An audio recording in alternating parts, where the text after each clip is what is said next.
Nowhere in America is a woman carrying a pregnancy to term and asking for an abortion. That is not happening. There is no state in this country where it is legal to kill a baby after it's born. Denying the existence of late-term abortions, from political leaders to media outlets, even during the national presidential debate. Many falsely claim that late-term abortions never happen. But the reality is they do happen. As EWTN Pro-Life Weekly has previously reported, there are so-called clinics across the U.S. offering second and third trimester abortions. In fact, there are some medical professionals who specialize in late-term abortions, even making their living off of it. Some go as far as to travel across state lines to perform abortions in the second and third trimesters. The Centers for Disease Control and Prevention released its latest abortion report just before the Thanksgiving holiday. The report indicates the 613,383 abortions were performed in 2022. Of the 41 areas in the U.S. providing gestational-related data, a little more than 1% of abortions were performed after 21 weeks. 1% may not seem like a lot, but that amounts to more than 4,800 babies aborted in late-term procedures in just 1 year in the U.S.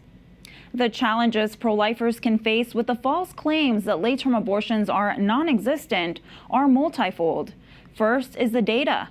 While we just share data from the CDC, it is incomplete. There are many states, including California, New Hampshire, New Jersey, and Maryland, that do not require providers to report the number of abortions they perform. All of those states have extreme abortion policies. Second, there is no consensus on what late term means.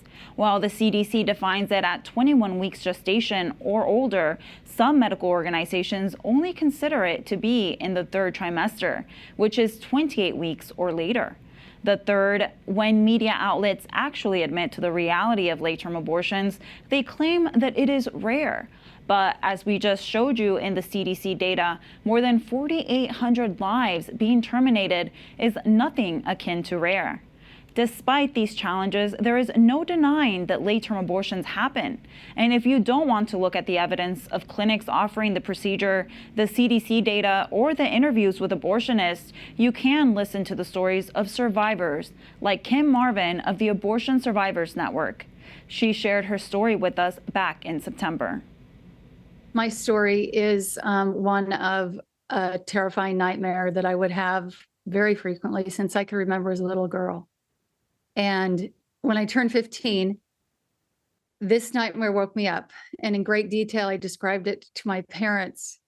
And it is a feeling I would get. And all of a sudden, I'd be in this very veiny, dark environment with a black object in the upper left-hand corner. I knew at 2 months in the womb that that black object was going to kill me. And I would be pushing back constantly. As I described this nightmare, and the black object being the saline injection is what was deduced, that my parents' faces just turned pale. And they said that they had me aborted. It was arranged by my grandmother.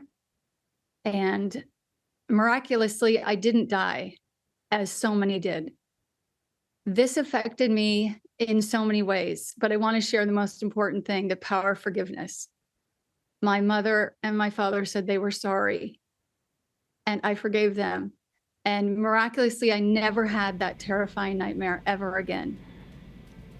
Kim is just one of many survivors who is courageous enough to share her story.